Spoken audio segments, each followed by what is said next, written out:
Biology का 5वां topic है ऊतक।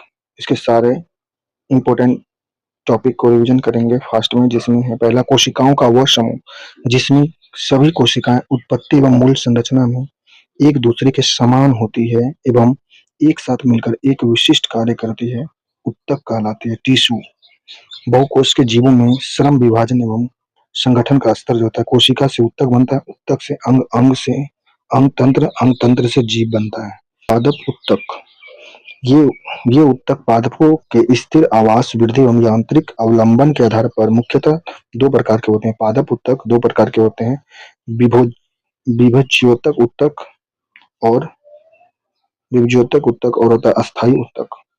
विभज्योतक ऊतक जो होता है यह जीवन पर्यंत विभाजनशील अपरिपक्व ऊतक होता है। पादप के वृद्धिशील भागों में उपस्थित होता है। कोशिका गोलाकार अंडाकार होता है। अंतरकोशिकीय अवकाश एवं रिक्तिका इसमें अनुपस्थित होता है। केंद्रक, प्रमुख एवं धना कोशिका द्रव इसमें पाया जाता है। सेलुलोज की पतली कोशिका भित्ति इसमें होती है। विभज्योतक ऊतकों के प्रकार है, इसमें 3 प्रकार के होते हैं। शीर्षस्थीय विभज्योतक, अंतर्वेशीय विभज्योतक और पार्श्व विभज्योतक होता है। तो शीर्षस्थीय विभज्योतक जो होता है तने एवं जड़ के वृद्धिशील सिरों पर उपस्थित होते हैं। तने एवं जड़ की लंबाई बढ़ना इसके कारण होते हैं। दूसरा है अंतर्वेशीय विभज्योतक में पत्तियों के आधार एवं टहनियों की पार्श्वधानियों पर उपस्थित होता है, जो पत्ती एवं पर्वों की लंबाई बढ़ना होता है। नेक्स्ट तीसरा है पार्श्व विभज्योतक, तने एवं जड़ के पार्श्व भागों में उपस्थित होता है। तने एवं जड़ की मोटाई का बढ़ना इसका कारण होता है। नेक्स्ट है अस्थायी ऊतक। अस्थायी ऊतक में जो है परिपक्व एवं विभाजन क्षमता रहित जीवित या मृत ऊतक होता है। अस्थायी ऊतक जो होता है परिपक्व एवं विभाजन क्षमता रहित जीवित या मृत ऊतक होता है। पादप के आधारभूत एवं संरचनात्मक ऊतक होता है अस्थायी ऊतक। विशिष्ट कार्यों हेतु विभज्योतक ऊतकों से विभेदन द्वारा निर्मित होता है। कोशिका अस्थायी आकार एवं आकृति युक्त होता है। कोशिका अस्थायी आकार एवं आकृति युक्त होता है। कोशिका द्रव पतला एवं बड़ी केंद्रक रिक्तिका युक्त होती है। अंतरकोशिकीय अवकाश उपस्थित या अनुपस्थित होता है अस्थायी ऊतक में। कोशिका भित्ति मोटी या पतली होती है अस्थायी ऊतक में। ये इसका चित्र है। कोशिका शीर्ष विभज्योतक, अंतर्वेशीय विभज्योतक, पार्श्व विभज्योतक। नेक्स्ट अस्थायी ऊतक के प्रकार में होता है सरल अस्थायी ऊतक और स्थूल कोणीय ऊतक। स्थूल कोणीय दृढ़ ऊतक और दृढ़ ऊतक होता है ना। तो सरल अस्थायी ऊतक एक ही प्रकार की कोशिका से बने होते हैं। सरल अस्थायी ऊतक एक ही प्रकार की कोशिका से बने होते हैं। मृदुतक जो होता है सरलतम अस्थायी ऊतक तने व मूल के पलकुट व मज्जा तथा पर्ण मध्योतक में होता है। जीवित पतली भित्ति एवं अंतरकोशिकीय स्थान युक्त समव्यवसायी कोशिका होता है। इसमें भोजन व जल का संचय होता है। मृदुतक में होता है। मृदुतक जो होता है अंतरकोशिकीय अवकाश होता है। इसमें रूपांतरण होता है। हरित ऊतक हरित लवक युक्त प्रकाश संश्लेषी ऊतक होता है। पत्ती व शर्करा तने में उपस्थित होते हैं।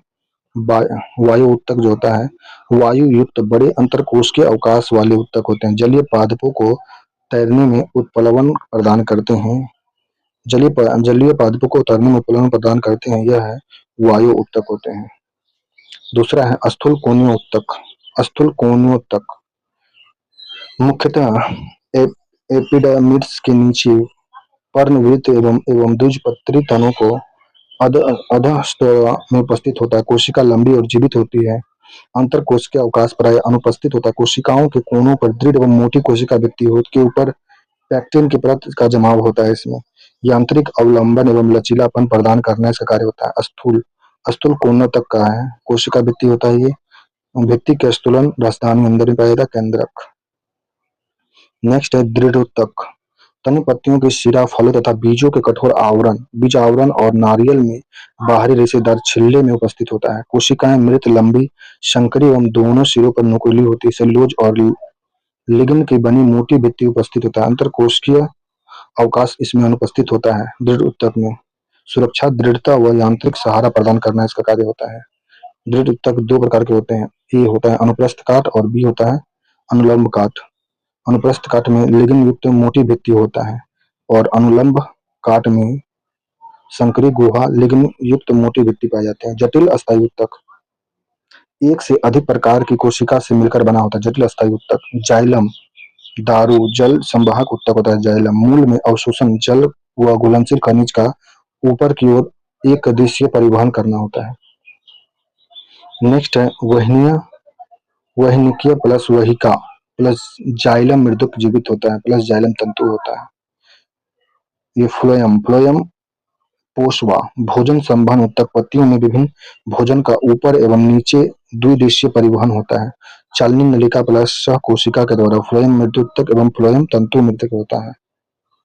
वहनिका गर्त वहनिका के सिरे के छिद्रित भित्ति होता है। गर्त ये होता है जाइलम तंतु जाइलम मृदुतक में केंद्रक और कोशिका द्वारा पाए जाते हैं। जाइलम के विभिन्न घटक ऊपर में दिखाया गया है। नेक्स्ट रक्षी ऊतक रक्षी ऊतक पादपों की बाहरी आघात संक्रमण एवं अतिरिक्त जल हानि के विरुद्ध सुरक्षा प्रदान करते हैं। पादपों में दो प्रकार के रक्षी ऊतक पाए जाते हैं, बाहरी त्वचा या अर्धिचर्म। पादप के सभी भागों में सबसे बाहरी सतह प्रायः एक स्तरीय सुरक्षात्मक परत होती है। प्रायः बाहरी त्वचा पर मोमीय जलरोधी परत उपस्थित होता है। जल की क्षति या आंतरिक आघात एवं परजीवी कवक आदि के संक्रमण में सुरक्षा प्रदान करता है। मरुस्थलीय पादपों में मोटी बहुत्वचा एवं क्यूमेटिन की जलरोधक बाहरी परत न्यूक्यूमेटल उपस्थित होते हैं। पत्ती की बाहरी त्वचा पर छोटे छोटे छिद्र रंध्र उपस्थित होते हैं। सेम के बीज के आकार की एक जोड़ी द्वार रक्षक कोशिकाओं द्वारा रंध्रों का खुलना या बंद होना होता है। रंध्रों के खुलने व बंद होने से उत्सर्जन एवं गैसीय विनिमय का नियमन होता है। रंध्र ए और रंध्र ए खुला हुआ ग्रंथ है और रंध्र बी बंद है। खुलने के बाद में है द्वार कोशिका छिद्र हरित लवक। रक्षक कोशिका में जल का प्रवेश स्थापित होता है, रंध्र खुल जाता है। रक्षक कोशिका में जल का निकास स्थल रंध्र बंद हो जाता है। जल का निकास में स्थल रंध्र बंद हो जाता है। जल का प्रवेश में रंध्र खुलता है। जल प्रवेश करता है जब रक्षक कोशिका में तो स्फीत कहलाता है और जल का निकास होता है तो स्लत कहलाता है। जड़ों की बाहरी त्वचा जल अवशोषण का सतही क्षेत्रफल बढ़ने हेतु मूल रोम में रूपांतरण जड़ की बाहरी त्वचा में होता है। ये रक्षक कोशिका में होता है। नेक्स्ट छाल द्वितीयक बीजोत्तक द्वारा निर्मित बहुस्तरीय मोटी मृतकाय कोशिका जो तने की बाह्य त्वचा का स्थान ले लेती है। अंतरकोशिकीय स्थान अनुपस्थित होता है, संगमन रूप में व्यवस्थित है। भित्ति पर सुबेरिन का जमाव। नोट अधिवक्र जड़ों में पाए जाने वाले शीर्षस्थ बीजोत्तक का भाग है। नेक्स्ट जंतु ऊतक प्राय जीवित होते हैं। उपकला ऊतक सुरक्षात्मक ऊतक जो होता है शरीर अंगों एवं अंग तंत्रों की गुहाओं के स्तर का निर्माण होता है। सतत एवं साधन कोश के स्तर इसमें होते हैं। प्रकार सल्की सरल पतली चपटी एवं एक कोश के स्तर मोटी रुधिर वाहिका वायु कुपिका मुंह व आहार नाल में ये सल्की या सरल कोशिका होती है ऊतक होती है। स्तरित में जो बहुस्तरीय त्वचा में पाया जाता है। घनाकार ऊतक जो होता है यूरिक स्वेद लार ग्रंथि में नलिका में पाई जाती है, घनाकार होती है। स्तंभाकार जो होती है अमाशय आंत पित्ताशय व पित्त वाहिनी में ऊतक जो होता है ये ऊतक होता है जंतु ऊतक है। स्तनाकार होता है। पक्षाभि स्तनाकार ऊतक है। मुक्त सतह पर अनेक रोम नुमा प्रवर्धन उपस्थित होता है। श्वासन नली अंडवाहिनी शुक्रवाहिनी व वृक्क नलिका में पक्षाभि स्तंभाकार ऊतक पाए जाते हैं। ग्रंथिल ऊतक जो होता है एक कोशिकीय होता है, चषक कोशिका में पाया जाता है। बहुकोशिकीय लार व थायराइड ग्रंथि में उपस्थित होता है। चपटी कोशिका घनाकार कोशिका लंबी कोशिका ये है। सरल उपकला सल्की घनाकार स्तंभकार पक्षाभि होता है। संयोजी ऊतक जो होता है शरीर के विभिन्न अंगों को परस्पर जोड़ना संयोजी ऊतक का काम होता है। कनेक्टिव टिश्यू कोशिकाएं अंतर कोशिकीय मैट्रिक्स में से अंतर्निहित होते हैं। प्रकार रेशेदार जो होता है रेशेदार में कंडरा जो होता है अस्थि को मांसपेशी से जोड़ता है। कंडरा टेंडन अस्थि को मांसपेशी से जोड़ता है। मजबूत सीमित लचीलापन होता है। श्वेत कलोजन तंतु युक्त होता है। कंडरा जो होता है कंडरा या टेंडन होता है यह श्वेत कलोजन युक्त तंतु युक्त होता है। बहुत मजबूत सीमित लचीलापन होता है। अस्थि और मांसपेशी को जोड़ता है कंडरा टेंडन। दूसरा है स्नायु लिगामेंट अस्थि को अस्थि से जोड़ता है, अधिक लचीला होता है। हड्डी को हड्डी से जोड़ना ये स्नायु लिगामेंट का कार्य है। पीले स्टालिन तंतु युक्त होता है, इसमें पीला स्टालिन तंतु होता है। स्नायु लिगामेंट में कंडरा में श्वेत ग्लाइकोजन तंतु होता है। मजबूत सीमित लचीलापन होता है जबकि अधिक लचीला होता है लिगामेंट अस्थि से अस्थि वाला। चित्र पेशी कंडरा अस्थि को अस्थि से स्नायु लिगामेंट जोड़ता है। नेक्स्ट है तरल, रुधिर, ब्लड। तरल सरल सरल संयोजी ऊतक होता है। पोषक तत्व गैस, CO2 एवं O2, हार्मोन एवं उत्सर्जी पदार्थ का संवहन होता है। संगठन जो है प्लाज्मा, रुधिर ब्लड जो होता है प्लाज्मा और कोशिका इसमें पाया जाता है। 55% भाग तरल मैट्रिक्स, 90% जल होता है। प्लाज्मा में 55% भाग होता है, जल का 55% भाग प्लाज्मा होता है, जल बोलते हैं रुधिर का। 55% भाग प्लाज्मा होता है। तरल मैट्रिक्स होता है प्लाज्मा, 95% जल होता है। प्लाज्मा में 95% जल होता है। 8% प्रोटीन, प्लाज्मा में 8% प्रोटीन पाया जाता है। प्लाज्मा में 2% लवण और आयरन होते हैं। प्लाज्मा में 2% प्रोटीन सॉरी लवण और आयरन होते हैं। प्लाज्मा। लाल रुधिर कणिका, प्लेटलेट्स जो होता है, प्लेटलेट्स।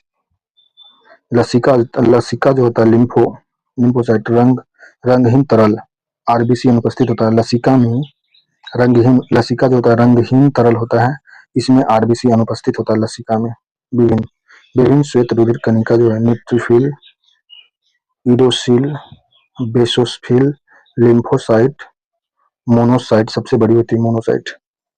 कोशिका का भाग जो होता है ब्लड का कोशिका जो भाग होता है रुधिर का 45% भाग कोशिका होता है, कोशिकाएं होता है। इसमें ठोस भाग होता है। ठोस भाग में 3 प्रकार से होता है। इसमें आरबीसी होता है, डब्ल्यूबीसी होता है और प्लेटलेट्स होता है। तो आरबीसी में रेड बोन मैरो का निर्माण होता है। इसमें यह रेड में हीम होता है, हीमोग्लोबिन, हीमोग्लोबिन मतलब Fe लोहा बोन मैरो में निर्माण होता है आरबीसी का। एस्प्लिन पलीहा तिल्ली विखंडन कब्र का, आरबीसी का मरने का स्थान जो है ये पलीहा तिल्ली में बाइनोकोएब होता है। नेक्स्ट वास्तिक एडिपोज वसा संचयन कोशिका युक्त होता है। त्वचा के नीचे अस्थि, मज्जा व अंगों में ऊष्मा का कुचालक व आघात अवशोषक होता है। एरिडोर एरी एरिओलर जो होता है ढीला संयोजी ऊतक मैट्रिक्स जेलीनुमा, त्वचा के नीचे खोखली अंगों के रिक्त स्थान में होता है। मांसपेशी व रिक्त वहनियों के निकट होता है। मरम्मत एवं रिक्त स्थानों के भराव में प्रयुक्त होता है। कंकालिया, यह एरिओलर ऊतक का दिखाया गया। संपोषी यष्ट ऊतक, प्लाज्मा झिल्ली, जलिकाय तंतु, कैल्कोजन तंतु, फाइब्रोब्लास्ट, बृहत भक्षकाणु। कंकालिया में अस्थि जो होता है बोन हड्डी होता है, दृढ़ व कठोर होता है। अस्थि कोशिकाएं कठोर CaPO4 के मैट्रिक्स के अंतर्निहित कंकाल ढांचा बनाकर आकार कोमल अंगों की सुरक्षा एवं सहारा प्रदान करना होता है। उपास्थि जो होता है लचीला एवं मजबूत होता है। मैट्रिक्स कोर्डिनल प्रोटीन, शर्करा, कोलेजन व इलास्टिन तंतु होता है। नाक, बारी, कान, श्वसन नली, कंठ, जोड़ों के सहारा प्रदान करता है। यह उपास्थि करता है। तीसरा है पेशीय ऊतक, गति एवं गमन के सहायक संकुचन प्रोटीन मायोसिन व एक्टिन युक्त होता है। लंबे व संकुचनशील पेशी तंतु युक्त होता है। संकुचन व शिथिल के गुण के कारण गति करता है। प्रकार पेशीय ऊतक 3 प्रकार के होते हैं, रेखित, चिकनी और हृदक। रेखित में होता है ऐच्छिक कंकाली देहिक पेशी होता है। अरेखित पेशी होते हैं लंबी बेलनाकार बहुकेंद्रकीय होते हैं, धारियां उपस्थित होते हैं। तीव्र व जल्दी थकने वाले कंकाल से जुड़े या रेखित पेशी होते हैं। संबंधित पेशी टाइलिन केंद्रक इसमें पाया जाता है। धारियां रेखित पेशी का उदाहरण है। चिकनी जो होता है स्मूथ अनैच्छिक अरेखित तरंग आंतरंगी पेशी पाया जाता है। अरेखित पेशी होता है लंबी तंकु रूपी किनारे संकरे एक केंद्रकीय होता है। धारियां अनुपस्थित होता है। इसमें धीमी एवं जल्दी न थकने वाला अंतरांगों की भित्ति से जुड़ी होती है।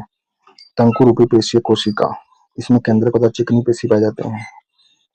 हृदय पेशी जो होता है या हृदय पेशी होता है शाखित पेशी होता है लंबी बेलनाकार जलवत एक केंद्रकीय होता है। धारियां उपस्थित किंतु कार्य अनैच्छिक होता है इसमें हृदय पेशी का।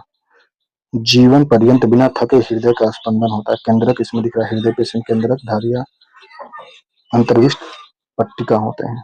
नेक्स्ट है तंत्रिका ऊतक, नर्वस टिश्यू जो होता है संवेदनशीलता व उत्तेजनशीलता हेतु उत्तरदायी होता है। विभिन्न अंग तंत्रों में समन्वय करना होता है। तंत्रिका कोशिका संरचनात्मक व क्रियात्मक इकाई होती है। 1 LM लंबी होता है, 1 मीटर लंबी होती है। तंत्रिका कोशिका संरचनात्मक व क्रियात्मक इकाई होती है। विभाजन क्षमता अनुपस्थित होता है।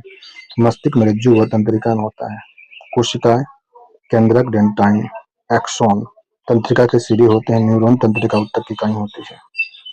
नोट नोट ऊतकीय परीक्षण में कोशिका द्रव, लाल रक्त कणिकाओं, कोलेजन और पेशी तंतुओं को अभिरंजित करने के लिए उपयोग किया जाने वाला उत्क्रमणीय प्रतिदीप्त लाल अम्लीय रंजक यूसिन है। अस्थि मज्जा में स्टेम कोशिका पाई जाती है। अस्थि मज्जा में स्टेम कोशिका पाई जाती है। तंत्रिका ऊतक की श्वान कोशिका न्यूरोलेमा कोशिका कहलाती है। तंत्रिका ऊतक की श्वान कोशिका न्यूरोलेमा कोशिका कहलाती है। नेक्स्ट टॉपिक पढ़ेंगे जैव परिक्रम।